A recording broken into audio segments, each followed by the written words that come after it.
can I just interject one question kay General Torre? So sir, when you read the Miranda rights, did you explain the nature and cause of the of the crime that he's being accused of? Yes, sir, it is on record and caught on video, sir. Yeah, sorry about the... I don't know lang kasi about the record, so I'm not doubting you. Yes, sir. Ang napanood ko lang kasi yung standard Miranda rights that Yes, sir. you have. So, how did you read to him yung nature and cause? It's sa warrant or you... Yes, sir. I read narrate- from the warrant, sir. It From was the warrant. extracted from the warrant by the DOJ. So, you read to him the warrant. Around Yes, sir. what time po yun? More or less. Mga around before lunchtime, sir. So, nung hinuli mo pa lang, binasa nyo na sa kanya yung warrant? When Kasi we- yung nakita namin video, sir, sa airport, the wife of former ES Miguel Dia was asking nga, di ba? And Ma'am Hanilet was also asking. At sinabi nyo, I don't know what you answered, but basically hindi nyo pa pinakita yung warrant nun, di ba? Nung yung mga video na yun, sir, gabi na yun, sir. Tapos na ang lahat na yun, sir. Paulit-ulit na lang, inuulit-ulit. No, what I was saying is that ang nakita kong video, yung Yes. palabas pa lang sila, and you were informing him naman na meron warrant, di ba? Palabas sa tube, sir. Sa tube, oo. Nung palabas sa tube, sir, when the party of the former president is going out of the tube, doon, sir, sa mismong junction ng tube at sa yung moving junction, sir, ng tube, he was already met by PG, who attempted to read him his rights. Okay. And they said, wag na, pababain natin ang tension, doon na lang sa 250th. Okay, so they attempted wing, to sir. read him his right, and dala nila yung warrant nun, hindi pa? Yes, sir. Dala na, sir. Dala na nila? They will not. So yung go out of issue the na plane. walang dala, that's not true kasi dala nila? Hindi sila lalabas sa plane, sir. Ano kondisyon nila? Hindi kami lalabas sa plane pag wala yung warrant. Warrant. And So it was nandun shown yung to them. warrant. Okay. Yes, sir. So did you or any of the people who were serving the warrant explain to him the elements of the crime? Yes, sir. The whole So warrant was actually given to them. So just because it's simple naman, what are the elements of the crime against humanity na may murder? If you explain to him, then you can explain to me, di ba? So what's the elements? During the time, sir, it was not me who attempted the reading of the rights. It was the prosecutor general. Yes, sir. But sabi mo, you know the elements of the crime. I read to him in toto what was written Yes. on the warrant, sir. I read the warrant. Wala doon yung elements of the crime. We did not say that I know the elements, sir. I just Yes. read to him exactly So- the charges in accordance with what is written in the Yes, sir. warrant. I'm not arguing on the opinion and the legal kasi ito factual pa lang. But my point is, when you arrest a Filipino citizen for theft, for inciting to sedition, etc., meron po tayong legal maxim that ignorance of the law is not an excuse thereof. So, we are, as Filipino citizens, dapat alam natin yung law, di ba? So, pag inarrest mo yung isang tao, ano yan, bagransya. Sandali lang, sir. Na-repeal na yung bagransya, hindi na ano yan. But I'm arresting you for what? For theft. You don't need to read the elements because alam na ng Pilipino yung nature and yung cause nung theft. But since this is a foreign court, and it's not even in the Rome Statute, yung elements. It was passed later on.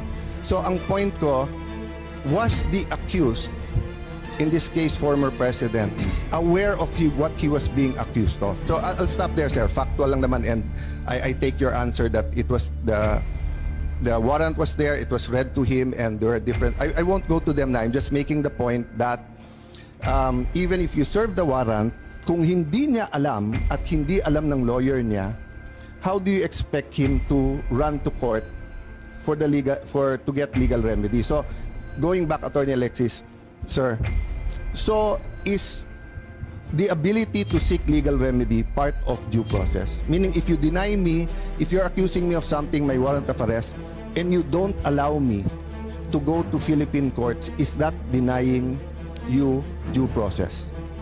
Absolutely, Your Honor. Without casting any aspersion on the character or competence of the officials involved. Yeah, I'm asking a general question. I think the question SOJ that naman you is posed, yes. listening and they will answer. So, going back to surrender. So, if my foreign court ngayon, I look, I have it somewhere here, pasensya na kayo magulo. Senator Trillanes was saying in May 2024 na 3 batches of warrants to. first daw is si PRD, after that daw Senator Bato, Senator Bongo, etc. And then sa third batch, military and police officials. So I agree with Senator Bongo na wala na tayong magagawa in the sense na nandyan na si PRD. But I disagree na hindi importante itong hearing kasi kung may second, third, fourth batch pa yung warrants, it's important. And take note tama po ba ako, during the time that the Marawi uprising or the Marawi siege, Secretary Anyo, we were still under ICC noon, no? Kasi that was tama po, di ba? When we were in Russia. So you know, if a terrorist who survived goes to the ICC and shows them pictures of 19 women or children that were died and comes up with a witness and tells them, alam nyo, from President Duterte to Sec Anyo to the Chief of Staff to ganito, they planned this, they killed this ganito. It may be not true, it may be totally false.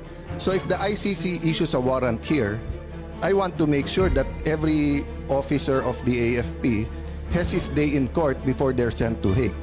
So valid itong hearing na to. As I said, may emotions lang, and you know, let's excuse all of ourselves kung minsan may konting emotion, but we just want to clarify this. So yun yung context ng tanong ko, Tony Alexis, no?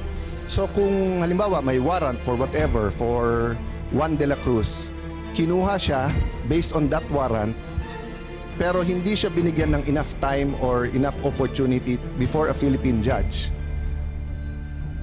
aren't we denying him due process?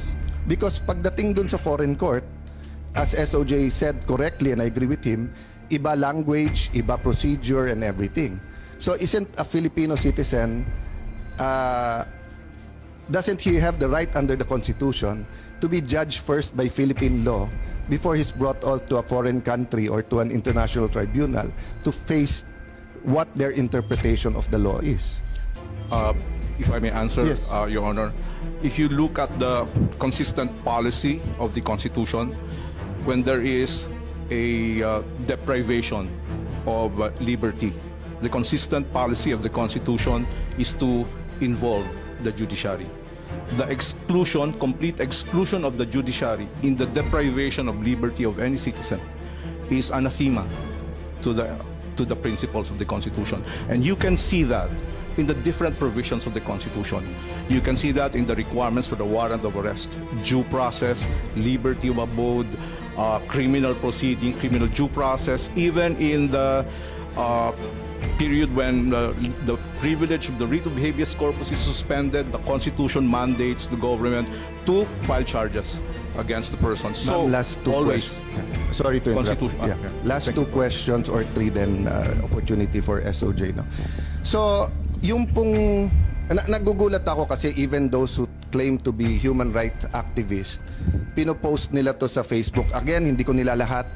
I admire many human rights activists, but even some na very well known, no? If I'm not mistaken, even former Senator De Lima, more or less may ganitong tema. Bakit si Duterte ba may alam na due process nung pinatay silang mga to?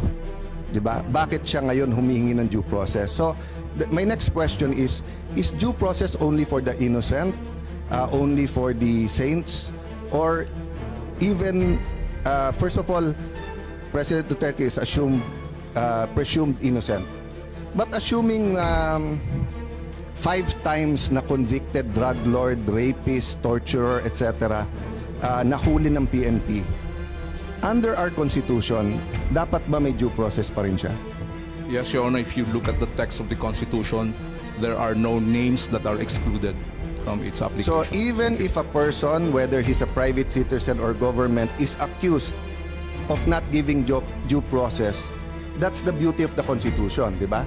Opo. That everyone should be given due process. Opo. Oo. So I just want to make that clear kasi nga, sabi ni Secretary De Lima, walang due process sa kanya. But if you go before that, nung iniimbestigahan pa lang niya si President Duterte when she was CHR and she was DOJ, wala naman siyang final na kaso.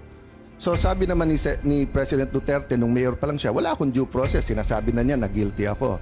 So nung siya naman yung naging presidente, eto naman nakulong, Ang sinasabi naman niyang walang due process si Duterte. So ang point ko lang, if we as Filipinos do not demand due process for everyone, DOJ and the government is not saying that they denied, but I'm just saying, no, mali yung argument sa Facebook na pag ikaw hindi mo binigyan ng due process yung kalaban, ikaw hindi ka na pwedeng kumuha ng due process. Iba po yon. Meron doctrine sa batas that those to come to court should come with clean hands. That's a different application. Anyone can come to court asking for due process, di ba? I wanted to clear that up lang, and I ask you that, Dr. Alexis, for two reasons. One, attorney, because you're a constitutional law professor. Number two,